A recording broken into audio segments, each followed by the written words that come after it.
സലു കിച്ചണിലേക്ക് സ്വാഗതം. അപ്പം ഞാൻ ഇതിനു മുൻപ് കാണിച്ചിട്ടുണ്ടായിരുന്നില്ലേ നമ്മളുടെ ഈ ഒരു പുരയിടത്തില് വാഴക്കൊല നിസാറൊക്കെ പൊതിഞ്ഞ് കെട്ടി വെച്ചിരുന്നതാണ് കേട്ടോ. വവ്വാലൊന്നും വരാതിരിക്കാൻ വേണ്ടിയിട്ടാണ് ഇങ്ങനെ സേഫ് ആയിട്ടൊക്കെ പൊതിഞ്ഞ് വെച്ചത്. അപ്പം അത് ഒന്ന് വെട്ടാൻ പരുവമായിട്ട് നിൽക്കുകയാണ്. അതുകൊണ്ടാണ് ഇപ്പം ഇത് അനുസരിച്ച് അതൊന്ന് വെട്ടിയെടുക്കണം. അല്ലെങ്കിൽ ഇനി ഇത് ഇവിടെ നിർത്തിയിരിക്കുകയാണെങ്കിൽ വല്ല വവ്വാലോ അല്ലെങ്കിൽ വേറെന്തെങ്കിലുമൊക്കെ വന്ന് കടിച്ചെടുത്തിട്ട് പോകും. അപ്പം ഈ ഒരു കൊല ഇതാ വെട്ടി മാറ്റിയപ്പോൾ ഞാൻ പറഞ്ഞു വാഴത്തട വേണം എന്ന് പറഞ്ഞു. അങ്ങനെ അനുസരിച്ച് ആ വാഴത്തടയും കൂടി ഒന്ന് കട്ട് ചെയ്തെടുക്കാൻ. അപ്പം സാധാരണ എല്ലാവരും പറയും ഏത്തവാഴത്തടയാണ് ഏറ്റവും നല്ലതെന്ന് പറയും. എനിക്കതിനെക്കുറിച്ച് കൂടുതൽ അറിയത്തില്ല. അപ്പം നിങ്ങൾ അറിയാമെന്നുള്ളവരുണ്ടെങ്കിൽ പറയണം കേട്ടോ, ഗുണം കൂടിയ വാഴത്തട ഏതാണെന്നുള്ളത്. അപ്പം ഇത് രസകളി കൊലയാണ് കേട്ടോ. അപ്പൊ അതിന്റെ വാഴത്തടയാണ്. അപ്പം നാരുള്ള ഭക്ഷണം എപ്പോഴും നമ്മൾ ആഹാര സാധനങ്ങളിൽ ഉൾപ്പെടുത്തുന്നത് വളരെ നല്ലതാണ്. അപ്പൊ അങ്ങനെ 2 ട്യൂബ് ലൈറ്റ് വാഴത്തട സാറിക്കാൻ കൊണ്ടുവന്നു. അപ്പൊ അതിപ്പോ ഇവിടെ കൊണ്ടുവന്ന് വെക്കുകയാണ്. ഇന്ന് ഞാൻ ലഞ്ചിന് വേണ്ടി 2 റെസിപ്പിയാണ് തയ്യാറാക്കുന്നത്. അപ്പം മൺചട്ടിയിലേക്ക് ഞാൻ വെളിച്ചെണ്ണ ഒഴിച്ചിട്ടുണ്ട്. 2 ടേബിൾ സ്പൂൺ വെളിച്ചെണ്ണ ഒഴിച്ച് 1/4 ടീസ്പൂൺ ഉലുവയിട്ട് പൊട്ടിച്ച ശേഷം ഒരു 8-10 ചെറിയ ചുവന്നുള്ളിയില്ലേ, അത് നീളത്തിൽ അരിഞ്ഞെടുത്തതാണ്. അതോടൊപ്പം തന്നെ ഒരു 4 പച്ചമുളകും കൂടി നമുക്ക് കീറിയിട്ട് കൊടുക്കാം.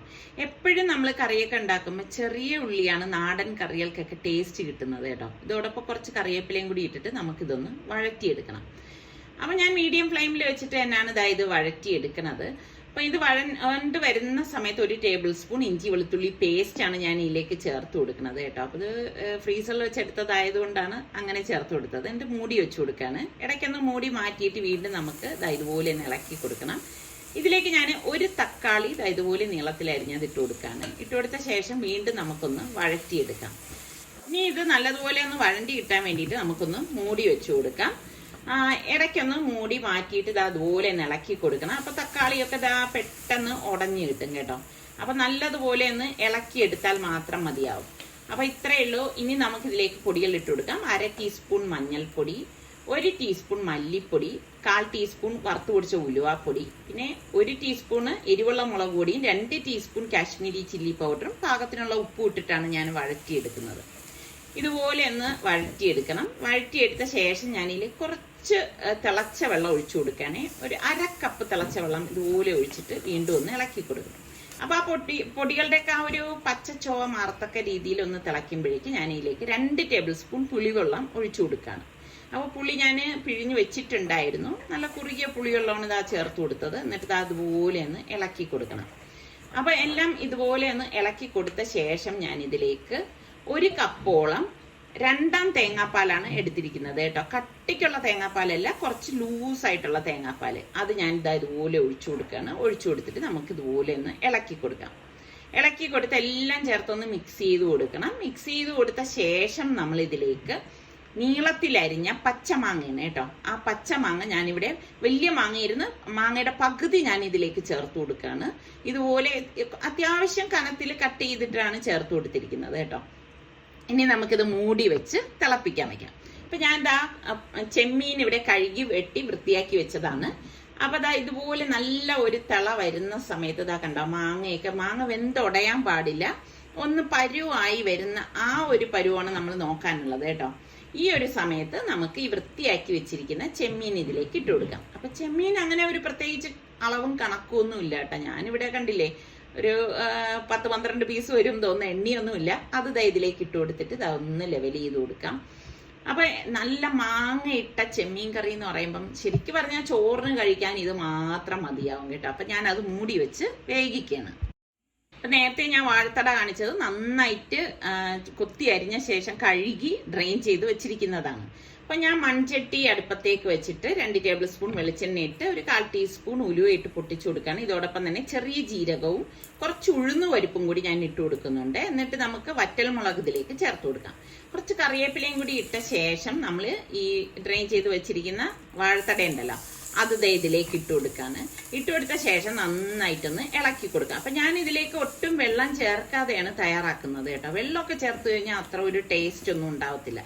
അപ്പൊ ഇതുപോലെ ഇളക്കിയ ശേഷം മൂടി വെച്ച് റെഡിയാക്കണം. അപ്പൊ ഇതിനിടയ്ക്ക് നമ്മുടെ മീൻകറി റെഡിയായോ നോക്കാം. തുറന്ന ശേഷം ഞാൻ ഇതിലേക്ക് 1/4 കപ്പ് നല്ല കുറുകിയ തേങ്ങാപ്പാൽ ഇതിലേക്ക് ഒഴിച്ചു കൊടുക്കണം. 1/4 കപ്പ് മാത്രമേ ചേർക്കത്തുള്ളൂ കേട്ടോ. എന്നിട്ട് ഗ്യാസ് ഓഫ് ചെയ്ത് കൊടുക്കുകയാണ് ചെയ്യണത്.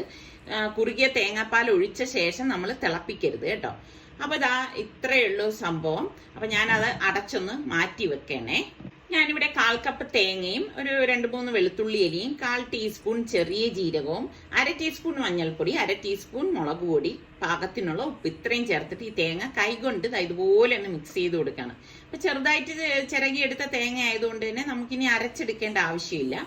അപ്പൊ ദാ ഈ അരപ്പ് ഞാൻ ഈ വാഴപ്പിണ്ടിയിലേക്ക് ഇട്ട് കൊടുക്കാണ് കേട്ടോ. അപ്പൊ ഇട്ട് കൊടുത്ത ശേഷം ഞാൻ വീണ്ടും ഒന്ന് മൂടി വെച്ചു കൊടുക്കാണ്. 2-3 മിനിറ്റ് കഴിഞ്ഞ ശേഷം മൂടി തുറന്നിട്ട് ഇതുപോലെ ഒന്ന് അടി ചേർത്ത് ഇളക്കി കൊടുക്കും. അപ്പൊ എളുപ്പം തയ്യാറാക്കി എടുക്കാൻ പറ്റുന്ന തോരനാണ്. അപ്പൊ വീണ്ടും ഞാൻ മൂടി വെച്ച് റെഡിയാക്കാണ്.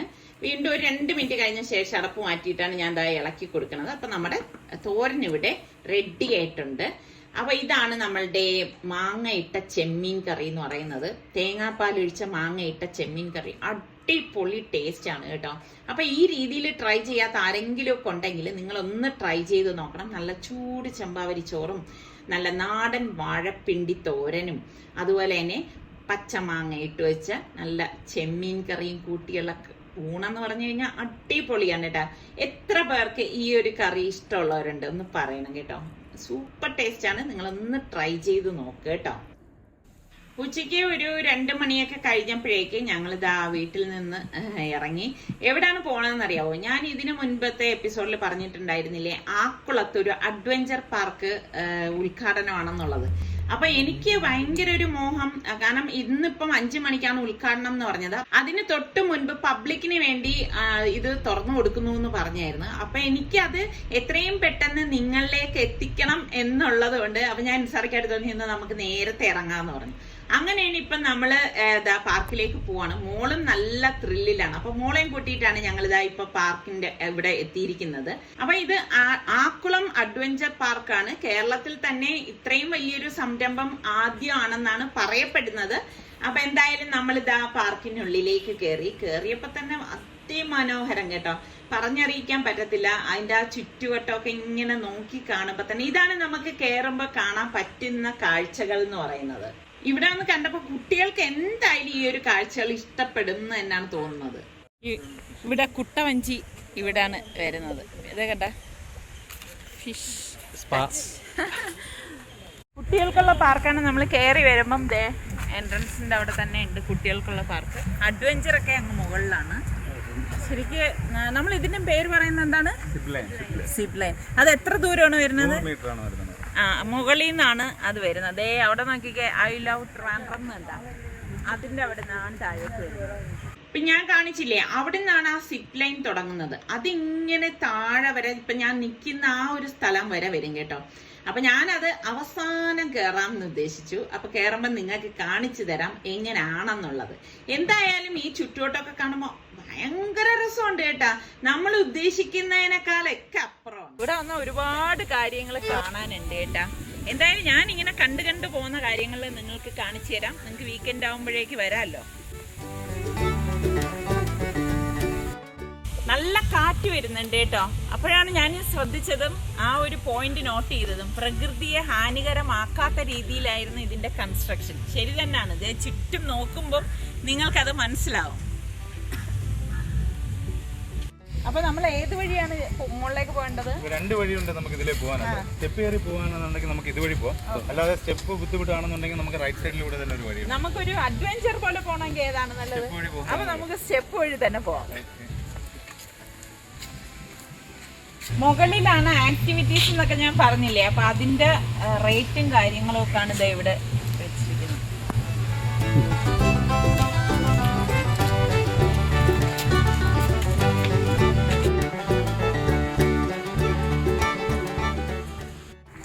ഇതെന്താ ഫിഷ് സ്പാ ഇവിടെയാണ്. ഓരോന്നോരോന്നായി നമുക്ക് കണ്ടുവരാം.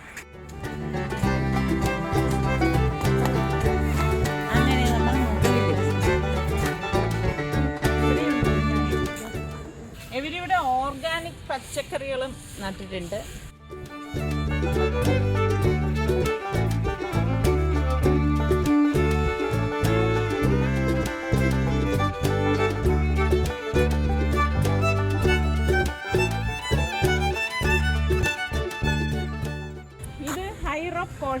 9 ആക്ടിവിറ്റീസ് അവർ ഒരുമിച്ച് കൊണ്ടുവന്നിട്ടുള്ള ഒരു കോഴ്സാണിത്. സൈക്കിൾ ഇരിക്കുന്നുണ്ട് സമയം. അതെ, അതാണ് എനിക്ക് ഒന്ന് കൈ സൈക്കിൾ. എന്തായാലും എനിക്കിതൊക്കെ കണ്ടപ്പോഴേക്ക് ശരിക്കും പറഞ്ഞു എങ്ങനെയുണ്ട്, ചെറുപ്പമായെന്ന് തോന്നി, കണ്ടിട്ട് കേറാനുള്ളൊരു ആവേശമായി. സമി ചന്ദ്രനിലും എല്ലാം പോവാണ്, അതുപോലെയൊക്കെ തന്നെ സേഫ്റ്റി അല്ലേ. അപ്പൊ ഇവിടെ ഈ ട്രയലിന്റെ ഭാഗമായിട്ട് ഇവിടെ ഒക്കെ എല്ലാവരും കേറിയിട്ടുണ്ട്. പക്ഷെ പബ്ലിക്കിന് ഇന്നിപ്പോ ഇത് ഓപ്പൺ ചെയ്യാൻ പോണേ ഉള്ളൂ. അപ്പൊ പബ്ലിക്കില് ആദ്യമായിട്ട് കയറുന്ന 2 വ്യക്തികളാണ് ഞാനും മോളും. എങ്ങനെ തന്നെ മോളെ ഈ ഒരു അനുഭവം? എവിടെയെങ്കിലും കയറിയിട്ടുണ്ടോ ഇങ്ങനെ? എന്തായാലും എനിക്ക് ഭയങ്കര ഒരു സന്തോഷമുണ്ട്. വീട്ടിന്റെ അടുത്ത്, അതെ, ട്രിവാൻഡ്രത്ത് നമ്മുടെ സ്വന്തം സ്ഥലത്ത് ആദ്യമായിട്ട് കയറുന്ന ഇങ്ങനെ അഡ്വഞ്ചർ ആയിട്ടുള്ള സംരംഭം ശരിക്കും പറഞ്ഞാൽ നിങ്ങളിലേക്ക് ആദ്യമായിട്ട് എത്തിക്കാൻ കഴിഞ്ഞ ആ ഒരു സന്തോഷം എനിക്ക് വളരെ അധികം ഉണ്ട് കേട്ടോ. അതുപോലെ തന്നെ എനിക്ക് പ്രകൃതി രമണീയമായ സ്ഥലങ്ങൾ വളരെ പ്രിയമാണെന്ന് നിങ്ങൾക്കറിയാലോ. അതിവിടെ വന്നു കഴിഞ്ഞാൽ നമുക്ക് ആസ്വദിക്കാൻ പറ്റും. ഇവരാണ് നമ്മളെ സപ്പോർട്ട് ചെയ്യുന്നവര് കേട്ടോ. ഫസ്റ്റ് നമ്മളിത് ഈ ആക്ടിവിറ്റീസ് ചെയ്യാനായിട്ട് പോവാണ്. അങ്ങനെ ആക്ടിവിറ്റീസിന് വേണ്ടിയിട്ട് ഞാനും മോളും കൂടി ഫസ്റ്റ് ടവറിലേക്ക് കയറണേ. ഇതിൽ കയറിയിട്ട് പിന്നെ ഉള്ളതെല്ലാം ഇതിന് മുകളിൽ കണക്റ്റഡ് ആയിട്ടാണ് ഓരോന്നും ഇരിക്കുന്നത്. അപ്പം ശരിക്കും പറഞ്ഞാൽ നല്ല ഹൈറ്റിലാണ് ഇതിരിക്കുന്നത്. നമുക്ക് മേളിൽ കയറുമ്പോൾ ചെറിയൊരു ഭയമൊക്കെ തോന്നും, പക്ഷേ സപ്പോർട്ടീവ് ആയിട്ടുള്ള സ്റ്റാഫാണ് ഇവിടെ ഉള്ളത് ഇവിടെ കേട്ടോ. അപ്പൊ ഫസ്റ്റ് നമുക്ക് എക്സ് വാക്കാണ് കണ്ടോ. ഇതിങ്ങനെ നമുക്ക് കാണുമ്പോൾ വലിയ നിസ്സാരമെന്നൊക്കെ തോന്നും, പക്ഷെ ഭയങ്കര നമുക്ക് ആദ്യത്തെ 1-2 ചുവടൊക്കെ വയ്ക്കുമ്പം ഉള്ളിലൊരു ഭയം വരും. പക്ഷെ വീഴത്തൊന്നുമില്ല. ഭയങ്കര ഒരു നമുക്ക് പകുതി എത്തുമ്പോഴേക്കും നമ്മളുടെ ഉള്ളിലെ ആത്മവിശ്വാസം കൂടും. നമുക്ക് ആ എത്തിപ്പെടണം, തോക്കാൻ പാടില്ല എന്നൊക്കെ ഉള്ളത് മനസ്സിൽ കിടക്കും കേട്ടോ. എന്തായാലും ഭയങ്കര ഒരു ത്രില്ലാണ് നമുക്ക് ഇതിലേക്കൊക്കെ ഇങ്ങനെ നടന്ന് കേറുമ്പോഴേക്കും ഉണ്ടാകുന്നത്. ശരിക്കും അടിപൊളി കേട്ടോ. നമ്മള് ഇവിടെ വരികയാണെങ്കിൽ നിങ്ങൾക്ക് ധൈര്യം ഉണ്ടെങ്കിൽ തീർച്ചയായിട്ടും ട്രൈ ചെയ്ത് നോക്കണം. ഇവിടെ ഉള്ളവരൊക്കെ നല്ല സപ്പോർട്ടാണ് കേട്ടോ.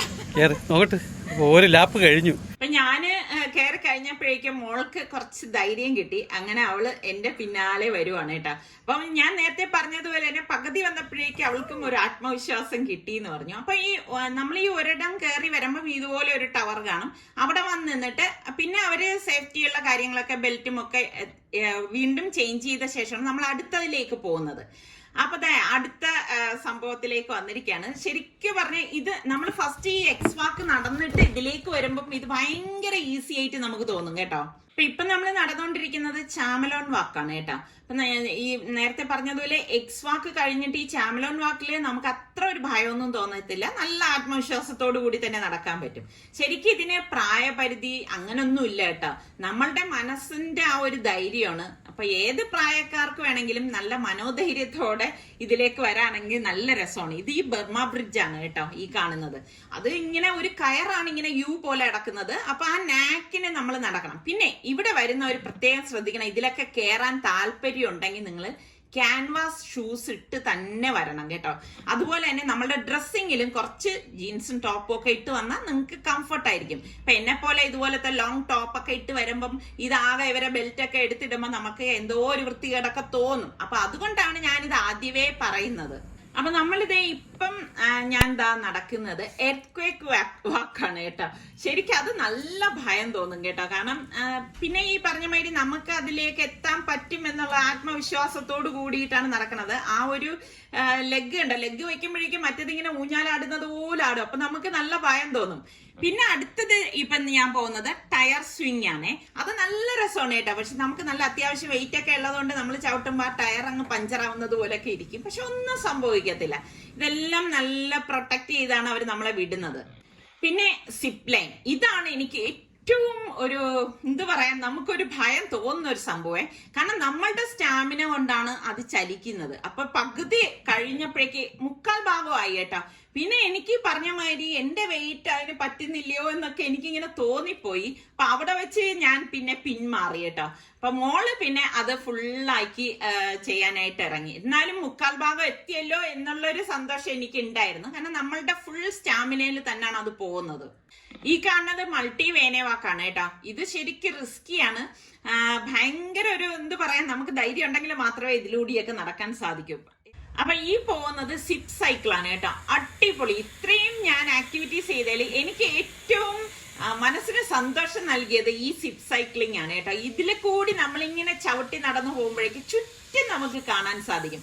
അടിപൊളിയാണ് കേട്ടോ, സൂപ്പറാണ്. അപ്പൊ ഇവിടെ വരുന്നവർ നിങ്ങൾ തീർച്ചയായിട്ടും നല്ല ധൈര്യമൊക്കെ ഉള്ളവരാണെങ്കിൽ ഇതൊക്കെ ഒന്ന് ട്രൈ ചെയ്ത് നോക്കണം കേട്ടോ. ട്രൈ ചെയ്ത് നിങ്ങളുടെ എക്സ്പീരിയൻസ് എങ്ങനെ ഉണ്ടായിരുന്നു എന്ന് എനിക്കൊന്ന് ഫീഡ്ബാക്ക് തരണേ. അപ്പൊ എനിക്ക് അറിയാമല്ലോ. എന്തായാലും അടിപൊളി സൂപ്പറാണ് ഈ ഒരു കാഴ്ച എന്ന് പറയുന്നത് തന്നെ. അപ്പൊ ഇതാണ് നമ്മള് ഈ മുകളിൽ നിന്ന് കാണുന്ന ഒരു കാഴ്ച എന്ന് പറയുന്നത് കേട്ടോ. താഴെ കാണുന്ന ഫ്ലൈറ്റ് ഇല്ലേ, അത് വന്നിട്ട് എയർഫോഴ്സ് മ്യൂസിയം ആണ്. ഇപ്പൊ മോള് ഇതിന് പോവുകയാണ്. എനിക്കും ഇങ്ങനെ കണ്ടോണ്ടിരിക്കാനും ഭയങ്കര ഒരു ത്രില്ല് തോന്നി കേട്ടോ. നമുക്ക് എത്ര വേണമെങ്കിലും ഇതിനുള്ളിലേക്ക് കയറാം. നല്ല രസമാണ് കേട്ടോ. ഇങ്ങനെ നമ്മളിങ്ങനെ ആകാശത്ത് ഇങ്ങനെ സൈക്കിൾ ചവിട്ടി നടക്കുന്ന ഒരു ഫീൽ എന്ന് പറയുന്നത് അത് നമ്മൾ അനുഭവിച്ച് തന്നെ അറിയണം. പക്ഷെ നമ്മൾ ഇതൊക്കെ ചെയ്ത് കഴിയുമ്പോഴേക്ക് കുറച്ചൊന്ന് ടയേർഡാവും കേട്ടോ. അപ്പൊ നമുക്ക് എത്ര വെള്ളം കിട്ടിയാലും വെള്ളം കുടിച്ചുകൊണ്ടിരിക്കുക. അപ്പൊ അത്യാവശ്യം നിങ്ങൾ കയ്യിൽ വെള്ളമൊക്കെ കരുതണം. അവിടെ പിന്നെ വെള്ളമൊക്കെ കിട്ടുന്ന സ്ഥലം ഉണ്ട് കേട്ടോ. അതുകൊണ്ട് അങ്ങനെയൊന്നും പ്രശ്നമൊന്നുമില്ല. ഇപ്പൊ ഞാൻ അനുഭവിച്ച കാര്യമാണ് ഞാൻ നിങ്ങളുടെ അടുത്ത് പറയുന്നത്. ഇതാണ് ഞാൻ ആദ്യം പറഞ്ഞ സിപ്പ് ലൈൻ കേട്ടോ. അത് ലാസ്റ്റ് ആണ് ഞാൻ ഇതിലേക്ക് കയറുന്നത്. ഇതിലേക്ക് കയറി ഇങ്ങനെ വരുമ്പോ ഉണ്ടല്ലോ, അത് പറഞ്ഞറിയിക്കാൻ അത്ര എക്സൈറ്റ്മെന്റ് ആണ് കേട്ടോ. അപ്പൊ നമ്മൾ വിചാരിച്ചിരിക്കുന്ന ഇപ്പുറത്തേക്ക് അങ്ങ് എത്തും. അപ്പൊ ഞാൻ എത്തിക്കഴിഞ്ഞപ്പോഴേക്ക് അടുത്ത് മോള് വരാണ് കേട്ടോ. ഒരു വല്ലാത്ത അനുഭവം തന്നെയാണ്. അതെന്ന് വെച്ചാൽ നമുക്ക് ഭയങ്കര ഒരു ത്രില്ല് തോന്നും കേട്ടോ ഈ ഒരു സംഭവം. എന്തായാലും നിങ്ങൾ എല്ലാവരും ഇവിടെ വന്നു കഴിഞ്ഞാൽ ഇതെല്ലാം എൻജോയ് ചെയ്യുന്നുള്ള കാര്യത്തിൽ ഒരു സംശയവും വേണ്ട. എക്സ്പീരിയൻസ് ആണ് കേട്ടാ. കാരണം നമ്മള് വിചാരിക്കുന്നത് പോലെയല്ല, അതിൽ കേറുമ്പോഴേ അതിന്റെ ഒരു രഹസ്യം മനസ്സിലാവും.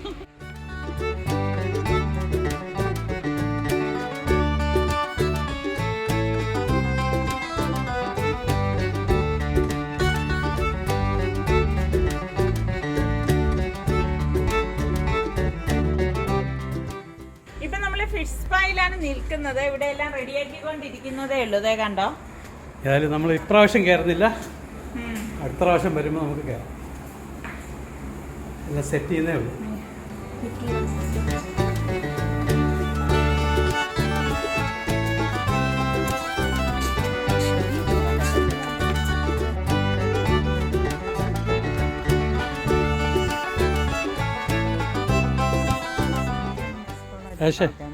നല്ല എക്സ്പീരിയൻസ് ആയിരുന്നു.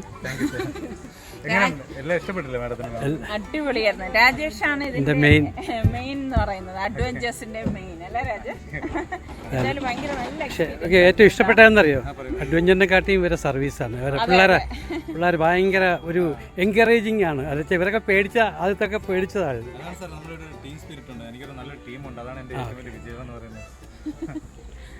ശരി എന്നാ.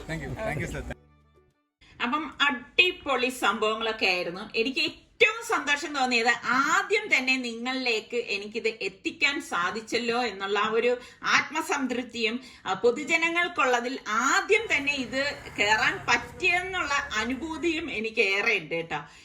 അത് പറഞ്ഞറിയിക്കാൻ പറ്റാത്തത്ര ഒന്നാണ്. അപ്പൊ ഇതൊക്കെ തന്നെയാണ് നമ്മളുടെ ഇന്നത്തെ വിശേഷങ്ങൾ. എപ്പോഴും പറയുന്ന പോലെ നമ്മളുടെ ചാനൽ സബ്സ്ക്രൈബ് ചെയ്യാതെ കാണുന്ന ആരെങ്കിലും ഒക്കെ ഉണ്ടെങ്കിൽ നിങ്ങൾക്ക് നമ്മുടെ ചാനൽ ഇഷ്ടപ്പെട്ടാൽ സബ്സ്ക്രൈബ് ചെയ്യാൻ, ആ ബെല്ലൈക്കൺ പ്രസ് ചെയ്യാനൊന്നും മറന്നു വരുതേ. അപ്പൊ ഇനി നമുക്ക് അടുത്ത നല്ല റെസിപ്പിയോ ഇതുപോലെയുള്ള അടിപൊളി വ്ളോഗുമായിട്ടൊക്കെ കാണാം. അതുവരയ്ക്കും എല്ലാവർക്കും ബൈ ബൈ.